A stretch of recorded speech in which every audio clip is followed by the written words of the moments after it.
un cheminement par lequel nous nous sommes rappelés les 6 jours de la création pour aboutir au temps du Shabbat, Noël, le Christ venu sur terre, que nous célébrerons dans quelques jours à Noël.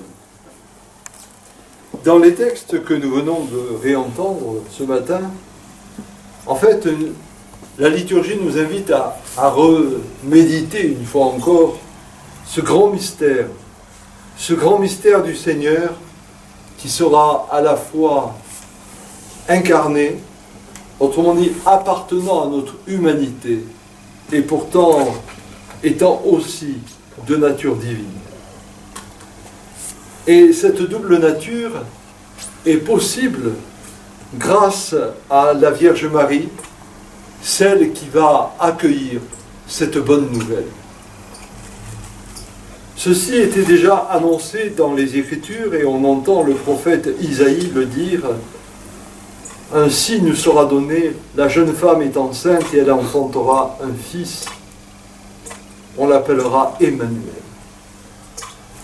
Cette jeune femme, mes amis, c'est réellement cette humanité totalement renouvelée dans sa capacité à entrer dans ce qu'il y a de plus pur en elle pour accueillir l'annonce de l'ange.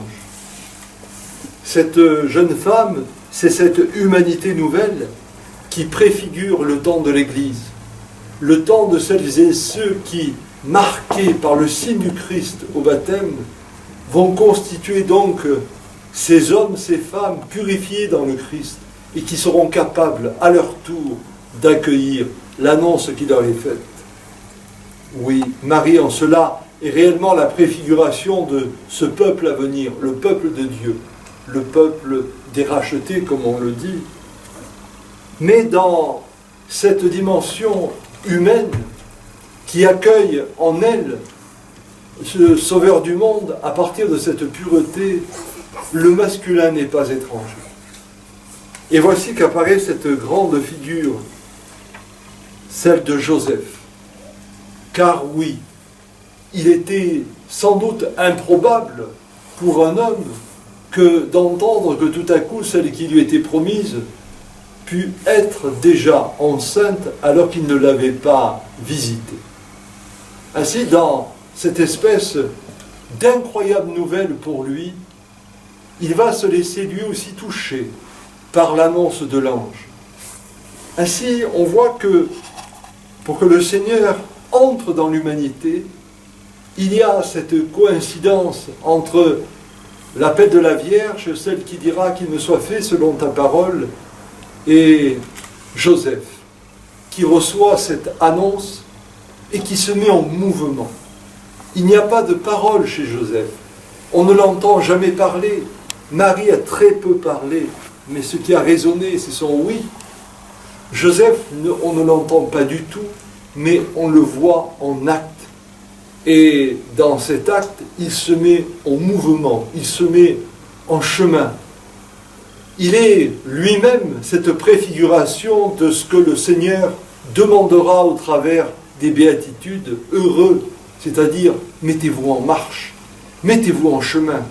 Car moi, le Christ, je suis le chemin, la vérité et la vie, et celui ou celle qui croit en moi doit se mettre en chemin. Ainsi, Marie est la préfiguration de la nouvelle Église, de ceux qui accueillent l'annonce, mais Joseph aussi est la préfiguration de ce peuple royal, dans sa capacité à se mettre en chemin lui-même lorsqu'il est visité par l'ange.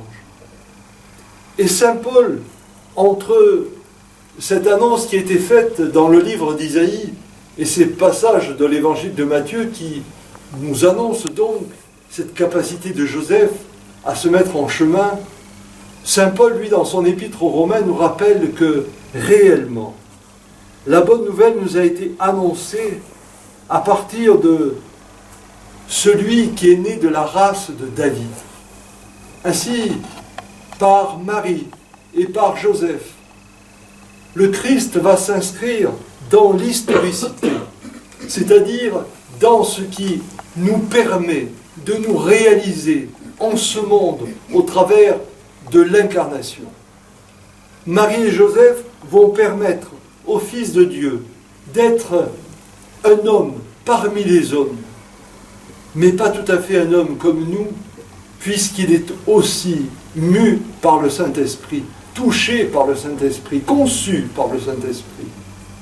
Dès lors, il appartient à cette race de David, autrement dit, à la race de ceux qui ont préparé cette venue du Christ dans leur attente, le Messie.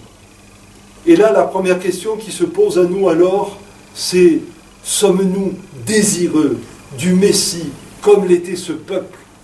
Un peuple qui, dans sa lignée davidique, sera capable de mettre en mouvement le Christ parce qu'il était dans cette attente, parce qu'il était dans cette espérance. Oui, quelle est notre attente, notre espérance? Nous ne pourrons pas aller vers Noël si nous ne sommes pas mus par ce mouvement de l'espérance. Et quand bien même notre monde semble aller mal, quand bien même tout semble craquer partout, ce qui nous est demandé, c'est d'être des hommes et des femmes d'espérance.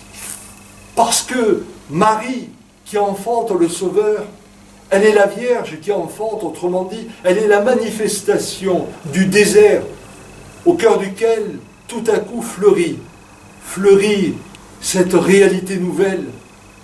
Ainsi, elle nous rappelle que vivre l'espérance comme cela nous est demandé, cela veut dire qu'il faut que nous descendions nous-mêmes dans nos propres déserts pour laisser fleurir cette nouveauté. Le désert, c'est un couple qui s'écroule. Le désert, ce sont des amis qui se séparent. Le désert, c'est le cancer qui peut frapper l'un ou l'autre. Le désert, c'est l'injustice. Le désert, ce sont des bombes qui tombent sur l'Ukraine. Le désert, c'est ces femmes maltraitées en Iran. Le désert, c'est ces femmes maltraitées en Afghanistan. Le désert, c'est une crise économique qui nous assaille.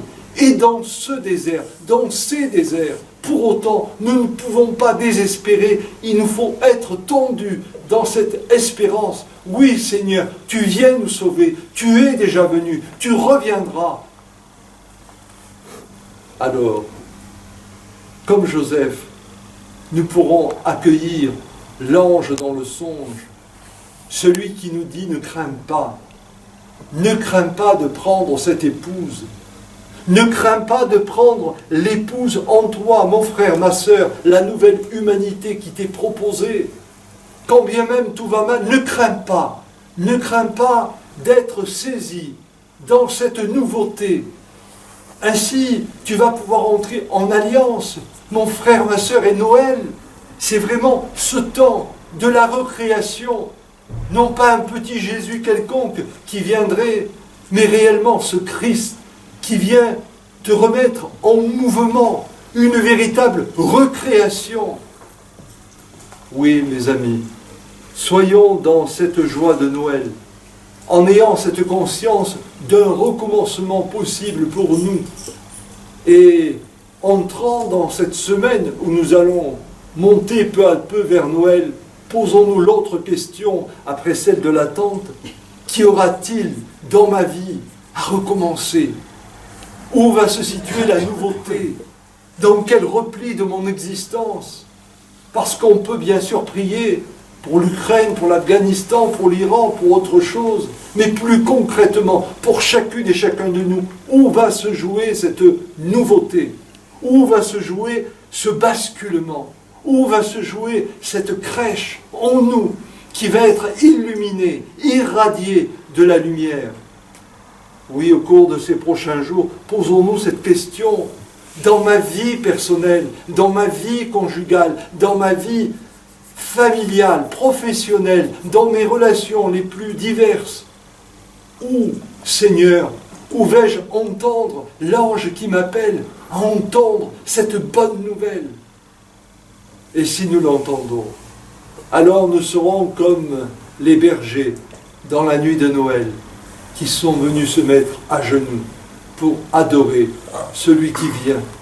Car, loin d'être un mythe, cette image qui pourrait nous paraître comme une image d'Épinal, c'est réellement la symbolisation de toute cette intériorité qui doit être vécue pour chacune et chacun de nous, une recréation, un retournement, une illumination, le temps où nous sommes, comme Marie, comme Joseph, visités. Accueillons l'ange qui vient nous visiter et soyons prêts pour recevoir cette bonne nouvelle. Emmanuel, Dieu avec nous. Emmanuel, Dieu parmi nous.